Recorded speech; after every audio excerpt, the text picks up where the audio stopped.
Bismillahirrahmanirrahim, alhamdulillahi rabbil alamin. Aujourd'hui, nous allons répondre à ceux qui continuent de propager la fausse croyance du jeûne du 15e jour du mois de Sha'ban, en se basant sur un hadith qui se trouve dans le Sunan de Ibn Majah. Ce sera la deuxième partie de la mise en garde contre cette innovation. D'ailleurs, petite parenthèse, aujourd'hui, j'enregistre avec ma propre voix. Et j'aimerais beaucoup avoir votre avis là-dessus. Est-ce que vous préférez quand c'est une voix d'IA, de robot, moi ça me facilite beaucoup la tâche, ou est-ce que vous préférez quand c'est avec ma voix à moi? Bref, fin de la parenthèse. Car en effet, dans ma première vidéo, j'ai omis de parler de ce hadith. J'ai juste conclu en disant que tout ce que vous entendrez dire sur le jour de la mi-Sha'ban est faux, car aucune preuve authentique n'existe. Pourtant, il y a une preuve, un hadith, qui se trouve dans l'excellent recueil de hadiths de l'imam Ibn Majah, qu'Allah lui fasse miséricorde. Ibn Majah qui est un des plus grands savants du hadith. Son livre, Sunan Ibn Majah, est reconnu parmi les 6 meilleurs recueils de hadiths. Le hadith en question est: lorsqu'arrive la nuit de la moitié de Sha'ban, faites la prière de nuit, Qiyam al-Layl, et jeûnez le jour qui arrive, car cette nuit-là, Allah descend au premier ciel de ce bas monde et dit: y a-t-il quelqu'un qui me demande pardon pour que je lui pardonne? Y a-t-il quelqu'un qui me demande sa subsistance pour que je lui donne? Y a-t-il quelqu'un qui subit une épreuve pour que je la lui enlève? Et ainsi de suite jusqu'au lever du soleil. Voilà, ça c'était le hadith qui se trouve dans le recueil de Ibn Majah numéro 1388. Tome 1, page 444. Alors maintenant, quel est le problème avec ce hadith? Le problème se trouve dans sa chaîne de transmission qui n'est pas fiable, car il ne s'agit pas juste de trouver un hadith dans un recueil, aussi bon soit-il, comme le Sunan de Ibn Majah qui est excellent, pour le mettre en pratique ou le prendre comme véridique. Non, il faut aussi vérifier sa chaîne de transmission. Et les grands savants du hadith qui ont analysé sa chaîne de transmission l'ont jugé faible et certains l'ont jugé inventé, mawdoua. Car un hadith est soit authentique, sahih, soit bon, hasan. Il peut aussi être entre les deux, c'est-à-dire hasan sahih.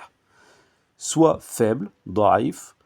Dans ce cas, on ne peut pas le prendre ni le mettre en pratique car nous n'avons pas la certitude qu'il soit vrai. Soit inventé, mawdoua. Dans ce cas-là, on le rejette complètement.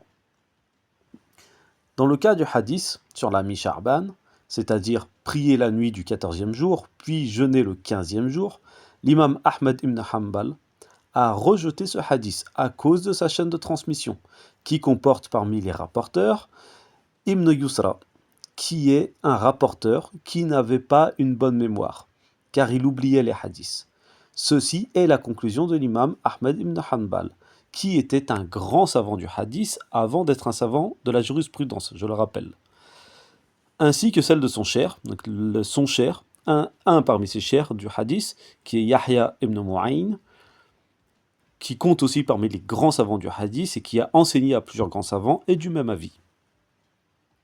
Voici pour des exemples parmi les savants anciens. Pour ce qui est des savants contemporains, il y a Sheikh al-Albani, qui a jugé ce hadith très faible, voire possiblement inventé, à cause encore de sa chaîne de transmission. Dans la science du hadith, il ne suffit pas de prendre un hadith dans un livre, même si le livre est bon. Il faut s'intéresser aux chaînes de transmission du hadith. Et si nous n'avons pas la capacité d'analyser nous-mêmes les chaînes de transmission, car il s'agit quand même d'un travail très long et très spécialisé, alors nous nous référons aux avis des grands savants de la sunna. C'est aussi pour cela qu'il est toujours utile, quand nous cherchons un hadith ou que nous donnons un hadith, de donner plusieurs références. Comme par exemple de donner le hadith avec les références de 3 livres parmi les 6 recueils de hadiths les plus connus, ou d'autres recueils encore. Par exemple, dans la vidéo précédente, j'ai cité 2 hadiths. Le premier est le hadith de notre mère Aïcha, radiyallahu anha. Et en le citant, j'ai fait 2 choses. J'ai cité 3 références parmi les 6 recueils les plus connus, Et j'ai aussi vérifié qu'il soit jugé authentique par les savants du hadith. C'est comme cela que nous avons été éduqués durant notre cursus de sciences islamiques. Puis, en fin de vidéo, j'avais cité un deuxième hadith. Cependant, je n'ai cité qu'une seule référence, car je ne l'ai trouvé qu'une seule fois dans les recueils. Pour un travail de recherche, cela aurait été insuffisant. On m'aurait demandé, les chiours, les docteurs m'auraient demandé d'aller chercher dans les 6 recueils si je retrouve vraiment ce hadith-là. Je ne l'ai trouvé qu'une seule fois. Après, Allahu A'lam, ou alors d'aller chercher dans d'autres recueils. Mais ici, pour la darwa, pour le rappel, j'ai pu le citer.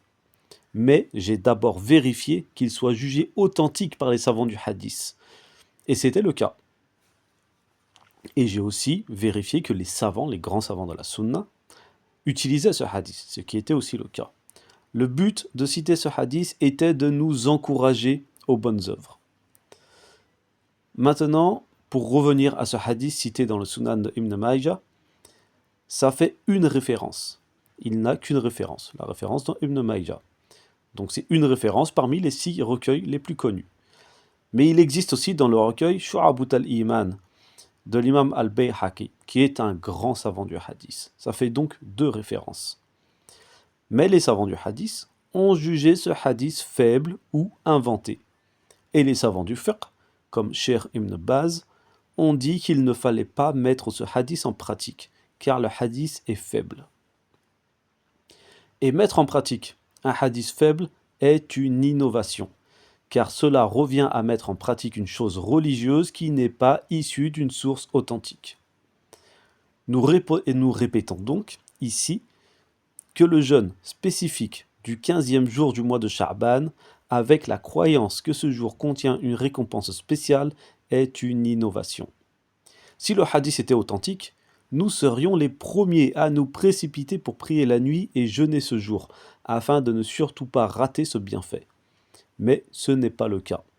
À la place, la sunna est de multiplier les jours du jeûne pendant Sha'ban. Multiplions alors les jours de jeûne durant ce mois, afin d'obtenir la récompense d'avoir jeûné durant le mois de Sha'ban. Profitez-en d'ailleurs avant qu'arrivent les jours de doute, c'est-à-dire les derniers jours de Sha'ban, le 29 et le 30, car ce sont des jours où il est interdit de jeûner, car il est interdit de jeûner la veille du Ramadan. Nous ferons un rappel là-dessus avec les preuves, Inch'Allah. Subhanakallahumma wa bihamdik, ashhadu an la ilaha illa anta, astaghfiruka wa atubu ilayk. لا إله إلا الله لا إله